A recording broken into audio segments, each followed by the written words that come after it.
బంగారం ఒకటి చెప్పనా, నిన్ను ఎందుకు ప్రేమిస్తున్నానంటే చెప్పలేకపోవచ్చు, నిన్ను ఎంత ప్రేమిస్తున్నానంటే నేను చూపించలేకపోవచ్చు, కానీ నేను కన్ను మూసే వరకు నిన్ను కంటతడి పెట్టకుండా చూసుకుంటా.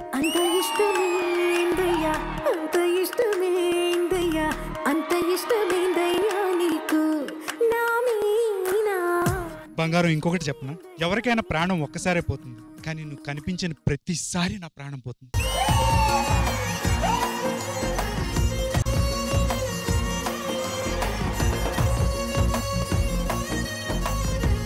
బంగారం ఇంకొకటి చెప్పనా, ఈ బంగారం ఇంకొకటి చెప్పనా తప్ప ఇంకేదైనా చెప్పవా? నేను చిన్నప్పటి నుంచి రాయడం నేర్చుకున్నాను నీకోసం. నా కోసం రాయడం ఎందుకు నేర్చుకున్నావు? నా జీవితాన్ని నీకు రాసివ్వాలి కదా. ఇంత పులిహార కలుపుతున్నావు అని తెలిస్తే తినకుండా వచ్చేదానికా? ఎక్కువైందని నాకు అర్థమైంది. సరే కానీ ఇంకా ఎన్ని రోజులు ఇలా ప్రేమించుకుంటాం? పెళ్లి చేసుకుందాం. పెళ్లి చేసుకోవచ్చు, కానీ ఈ సంగతి ముందు మా అన్నయ్యకి చెప్పాలి. మీ అన్నయ్య? మా అన్నయ్యలు ముందు వాళ్ళకి చెప్పి పిలుద్దాం. అన్నయ్యలు,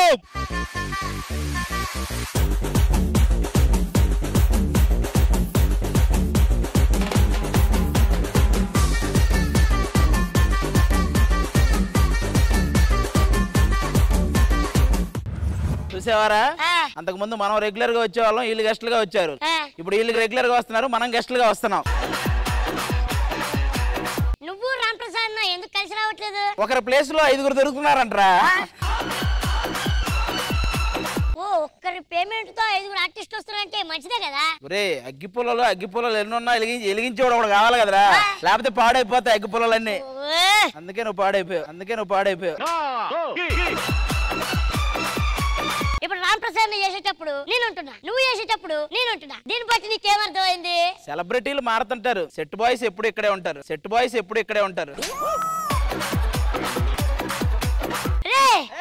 తమ్ముడు, తమ్ముడు,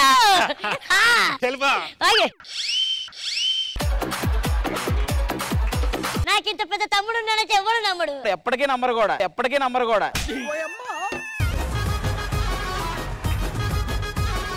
ఏంటి ఈ మధ్య మొత్తం ఫస్ట్ నువ్వే వస్తున్నావు? శ్రీదేవికి నాకు బాగా సెట్ అయింది. ఎలా? ఎందుకంటే శ్రీదేవిలో ఎస్ ఉంది, సుహాసినిలో ఎస్ ఉంది. ఈ రెండిట్లో ఎస్ ఉండడం వల్ల ఇంకో ఎస్ ఉండట్లే. ఏంటి ఇంకొక ఎస్? సక్సెస్ అని.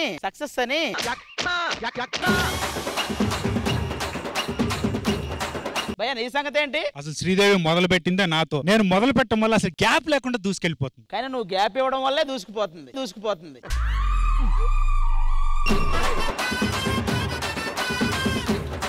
సర్లే, నా గురించి ఎందుకులే గానీ అసలు సుహాసిని వస్తేనే ఈ సెట్కే అందం వస్తుంది తెలుసా. చెట్టుకు వచ్చిన టీవీకి కూడా వస్తే ఎంత బాగుంటుందో ఏదో ఒక రోజు.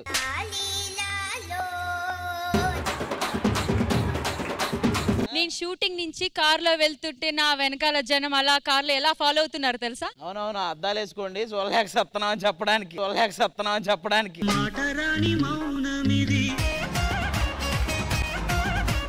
సర్లే, ఎంతకు ఎందుకు పిలిచారు? మేమిద్దరం పెళ్లి చేసుకోదలుచుకున్నాం. మంచి పనే, కానీ మాకు చెప్తే చెప్పారు, మా వరకు ఓకే అనొచ్చు, కానీ మన బంధువులు, మన ఫ్రెండ్స్, వాళ్ళ ఒపీనియన్ కూడా తీసుకుంటే మంచిది కదా. పిలుద్దాం. వచ్చేయండి రా.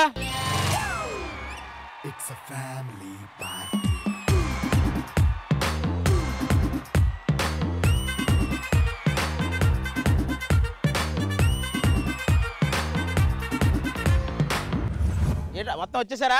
రండి మా. అటంతా మీ బంధువులు, అటంతా వాళ్ళ బంధువులు. వీళ్ళే చెప్తారు మీ ఇద్దరు పెళ్లి ఓకే, వీళ్ళకి ఇంకా పేమెంటే ఓకే కాలేదు, మీ ఓకే గురించి వాళ్ళు చెప్తారు. ఆది గారు, ఈ అద్దాలు ఎలా ఉన్నాయి? అసలు నువ్వు అద్దంలో చూసుకొచ్చుంటే ఈ అద్దాల గురించి నన్ను అడిగేదాని కాదు. ఈ సెట్ లో మంచి చిత్రకారుడు ఉన్నాడు. ఆ కప్పు బొమ్మ ఎంత బాగా గీసాడో చూసావా? నిన్ను చూసే గీసాడు, అది నీకు తెలీదు. మొన్న అక్కడ పెళ్లి భోజనానికి వెళ్తే అందరు వామిటింగ్ చేసుకున్నారు. నిన్ను భోజనాల దగ్గర తిరగొద్దని ఎన్నిసార్లు చెప్పాను, నువ్వెందుకు తిరుగుతున్నావు అక్కడ? అయ్యా, నాకు కూడా వామిటింగ్ అయినాయ్యా. వీడు కూడా చేసుకున్నాడంటే నువ్వు ఎలా ఉన్నావు? నువ్వు అర్థం. ఈ రోజు నేను శ్రీదేవికి రానన్నా సరే పట్టుబట్టు మరీ పిలిచారు నన్ను. అందరూ ఉన్నారంట, అంట్లు దోమేవాళ్ళు లేరని. ఏంట్రా ఏదో చిరాగ్గా ఉన్నావు? రాత్రంతా ఒకటే దోమలు కుట్టాయా? నువ్వేంటి ఎలా ఉన్నావు? దోమగా పుట్టినా బాగుండేది. రాత్రి నా కళ్ళకి వచ్చారు తెలుసా? నేనా? వచ్చి ఏం చేశాను? అన్నం తినిపించి వెళ్ళిపోయారు. అయితే నేను కాదు మనం తినిపించే టైప్ కాదు. ఏమండి ఆది గారు చూసారా మెరుపుతో వచ్చాను? నువ్వు మెరుపుతో రాలా, ఎరుపుతో వచ్చావు. ఇంకా చనువిచ్చావంటే వాడు పరుపుతో వస్తాడు, ఆ తర్వాత నువ్వు అరుపుతో వెళ్ళాలి.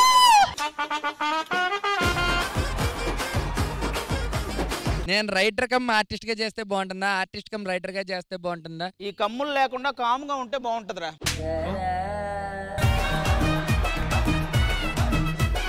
నేను షూటింగ్ వస్తుంటే కెమెరామెన్ ఏంటండి అసలు పట్టించుకోవట్లేదు, అరగంటకు ఒకసారి కాల్ చేయట్లేదు, ఓ ముద్దు లేదు, ఓ ముచ్చట లేదు, అసలు బుగ్గ కూడా గిల్లట్లేదు. అవన్నీ చేయడానికి ఆయన విజయ్ దేవర కొండన్న కాదు, ట్రాలీ కొండన్న. ఏం ఉత్సాహం అండి, పరిమాణ ఉత్సాహం. నన్ను అవాయిడ్ చేస్తున్నారా? చెడుకు దూరంగా ఉండమన్నారు ఎవరో.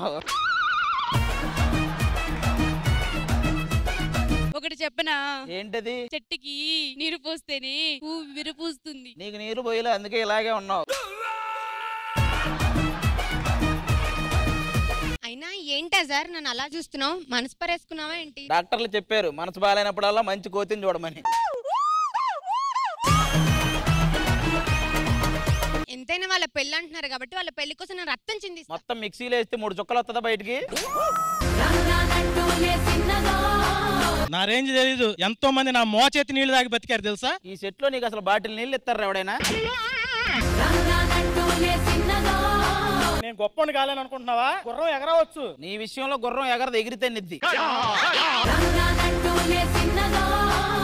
ఆది గారు ఏంట్రా 60 సార్లు ఆలోచించి ఈ డ్రెస్ కొనుక్కుని అరగంట సేపు మేకప్ వేసుకుని ఇంత అందంగా రెడీ వచ్చాను కదా, నన్ను ఏదైనా పొగడొచ్చు కదా. నువ్వు మేకప్ వేసుకున్నా వేసుకోకపోయినా మేకలాగే ఉంటావు. కాదన్నా, ఇలాంటి స్టేజ్ ఎక్కినప్పుడు నాలోని టాలెంట్ తన్నుకుంటూ బయటకు వస్తుంది తెలుసా. తన్నుకుంటూ బయటకు వస్తే మేము తన్నుకుంటూ బయటకు తీసుకెళ్తాం. ఇలాంటి మాటలు మాట్లాడితే గుండె బరువు ఎక్కుతుంది తెలుసా. అంటే బరువు ఎక్కటం ఏంటి, దిగి ఇక్కడ దాకా వచ్చింది. అసలు పెళ్ళంటే ఫస్ట్ పిలవాల్సింది ఎవరినో తెలుసు కదా. ఈవెంట్లు చేసేవాడిని ఈయన కదా పిలవాలి. అది మాకు ముందు చెప్తే మేమే పిలిచేవాళ్ళం, మాకు చెప్పక ఇలా తయారైంది. అది ఆయన చూడు ఏదో చేస్తాడు. ఏంటండి ఇది? అర్జున్ గారు స్కిట్ మొత్తం డ్రైవ్ చేయమన్నారు, అందుకే ఇది. మన అర్జున్ సుహాసిని పెళ్లి చేసుకోవడం మీ అందరికి ఓకే కదా? ఓకే. మన వాళ్ళందరికి డబల్ ఓకే. హ్యాపీ. ఇంక పెళ్లి చేసేచ్చుగా. ఏంటి చేసేది? వీళ్ళందరూ కాకుండా ఇంకో 2 ఉన్నారు. ఇద్దరు? అదే మన తాతయ్య నాయనమ్మ 2 ఉన్నారు కదా, అసలే వాళ్ళిద్దరికి పడదు. మీ ఇద్దరిని కలపాలంటే ముందు వాళ్ళిద్దరిని కలపాలి మనం. వాళ్ళని కలిపితే గానీ ఇది ముందుకు సాగదు. అందరికి ఓకే కదా? ఇంకెళ్ళి ప్రశాంతంగా కూర్చోండి.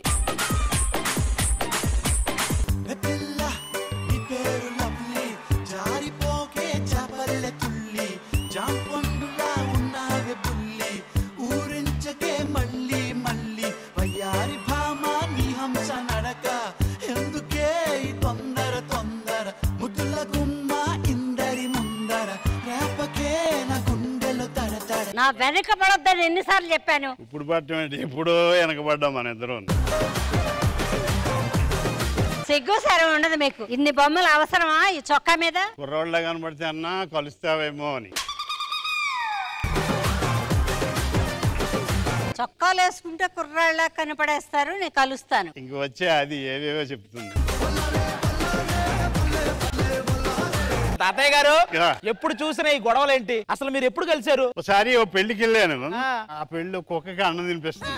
కుక్కకి ఎంత బాగా అన్నం పెడుతుంది కదా, పెళ్లి చేసుకుంటే నాకు ఎంత బాగా పెడతాం అనుకోండి. మరి బాగా తినిపించిందా? కుక్క పెట్టినట్టే పెడుతుంది.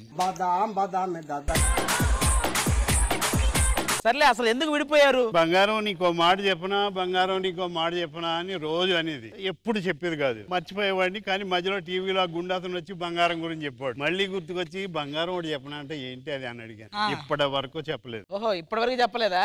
ఇంతకీ ఎప్పుడైనా ఇద్దరు కలిసి ఉన్నప్పుడు మీకు టెన్షన్ వచ్చేదా? కాదు, ఇద్దరు కలిపి పెన్షన్ ఎక్కువ వచ్చింది. కలిసి ఉన్నప్పుడు ఏమొచ్చేది? బీపీ కూడా వచ్చింది. విడిపోయాక షుగర్ వచ్చింది. మరి ఎందుకు కలవాలనుకుంటున్నారు? క్యాన్సర్ వస్తే పోదామని. నేనే ముందు పోతాను, నా వెనక నువ్వురా. మీరెందుకు ముందు పోవడం? పసుపు కుంకాలతో పోతే బోళ్ళు మంది ముత్తైదువులు వస్తారు. ఈయన పోయాకంటే బొట్టు లేదుగా ఎవరో రారు. ఓ ఆ పసుపు కుంకాలు నాకు సంబంధించినవి, అంతకుముందు ఏమి లేదు. మీరిద్దరు కలిసిపోతే హ్యాపీగా వాళ్ళిద్దరికి పెళ్లి చేయొచ్చు తాతయ్య గారు. కలిసిపోతే ఇంకేం పెళ్లి చేస్తా వాళ్ళకి? అలా కాదు, వాళ్ళని కలపాలంటే ముందు మీ ఇద్దరిని కలపాలి, అదే మా ప్రయత్నం. అవన్నీ కుదరవులే. అది కాదమ్మా, ఒకసారి పెళ్లి రోజు గుర్తు చేసుకోండి. నా బొంద పెళ్లి రోజు అదే చెప్పాడుగా, కుక్కకు తినిపిస్తుంటే చేసుకున్నానని. ఆ కుక్కల్ని పోషించడానికి చేసుకున్నాడు, నన్ను పోషించడానికి చేసుకున్నాడు. నువ్వు రష్మిలో తయారయ్యావు. కాదు, పెళ్లి రోజు అంటే నా బొంద పెళ్లి రోజు ఏంటి అంటది తాతయ్య గారు. నైట్ ఫస్ట్ టైం అందులో అది. ఇవన్నీ కాదు గాని, మిమ్మల్ని కలపాలంటే ఎవరిని కలపాలన్నా కూడా మనకు ఒక డ్రామా కంపెనీ ఉంది, వాళ్ళని పిలవాలి. వాళ్ళని పిలిస్తే మీకు నాయనమ్మని కలిపేస్తారు. ఎవరిని కలపాలన్నా డ్రామా కంపెనీయే కలపాలి, నువ్వు నేను కలపలేము. కలుసుకుంటారు. ఒక్క నిమిషం తాతయ్య గారు, ఇందులో ఏముంది అసలు? ఏదో ఉందలే, డ్రామా కంపెనీ కలుపుద్ది. తనకి ఎంటర్టైన్మెంట్ అంటే ఇష్టం. అవునా? నాకు తనతో ఎంటర్టైన్మెంట్ ఇష్టం. నాకు తనతో ఎంటర్టైన్మెంట్ ఇష్టం.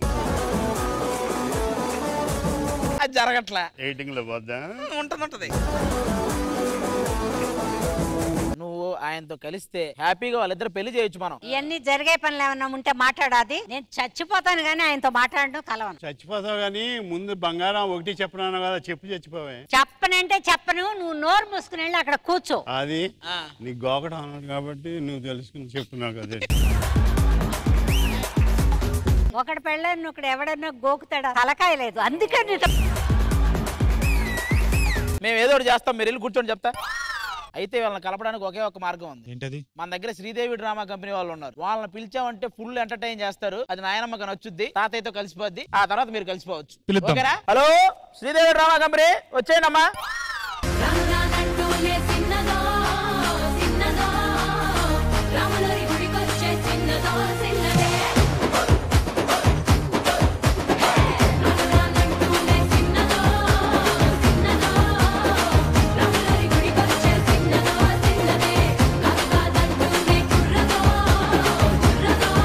బంగారం చాలా మంది అడుగుతున్నారు నీ బంగారం ఎవరని.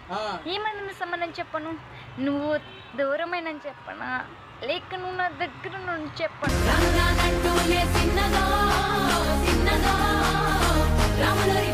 శ్రీదేవి డ్రామా కంపెనీ బంగారం ఒకటి చెప్పనా? చిప్పో. మేము అదే అంటున్నాం. హలో, చీపు కాదు, ముందు ఎందుకు పిలిచారో కనుక్కోండి. ఇక్కడ ఆఫ్ చేయొచ్చు. ఇంతకీ ఎందుకు పిలిచారు? మా అమ్మమ్మ తాతయ్య విడిపోయారు, వాళ్ళు కలిస్తే గానీ మేం పెళ్లి చేసుకోకూడదని రూల్ పెట్టారు. ఇప్పుడు వాళ్ళిద్దరిని కలపాలి, అందుకే మిమ్మల్ని పిలిచాం. చాలా ఈజీ, ఎప్పుడు మనం చేసే పనే కదా కలపడం. ఓకే, అందులో ప్రాబ్లం ఏంటి ఇప్పుడు? అయ్యో పాపం, వీళ్ళు చూస్తే నాకు జలేస్తుంది. జలేస్తుందా? జలేస్తే గోక్కో. అది జలేస్తుంది కాదు, జాలేస్తుంది. సర్లే, చిన్న పిల్లని చూసి చూడనట్టు పోవాలి. ఎంతైనా నిబ్బిని నేను. నిబ్బియా? 70 ఉండవు నీకు. అసలు ఎందుకు అనవసరమైన మాటలు? ఇక్కడ మనం ఏం చేయాలనేది కనుక్కో, అంతే. సర్లే చెప్పండి, మేము ఏం చేయాలి? వీళ్ళిద్దరిని కలపాలంటే ముందు వాళ్ళిద్దరిని కలపాలంటే ఆవిడకి ఎంటర్టైన్మెంట్ చాలా ఇష్టం, మా నాయనమ్మకి. ఓహో, ఆవిడ్ని మీరు ఎంటర్టైన్ చేయాలి. మేము మీ నాయనమ్మకి అండ్ మీ నానమ్మకి ఏంటండి బూతులు తిడుతున్నారు? ఓహో, సో మేము మీ నానమ్మని తాతయ్యని కలపడానికి ఎంటర్టైన్మెంట్ ఇవ్వాలా? ఆ ఎంటర్టైన్మెంట్ ఇస్తే వాళ్ళు కలిసిపోతారా? yes. ఓకే మేడం గారు వెళ్ళి కూర్చుంటే మీరు ఎంటర్టైన్మెంట్ స్టార్ట్ చేస్తే. అవును రష్మి, నువ్వు ఎంటర్టైన్మెంట్ ఇక్కడ నుంచి చూసుకో, నేను అక్కడ నుంచి చూసుకుంటాను. ఓకే ఓకే మా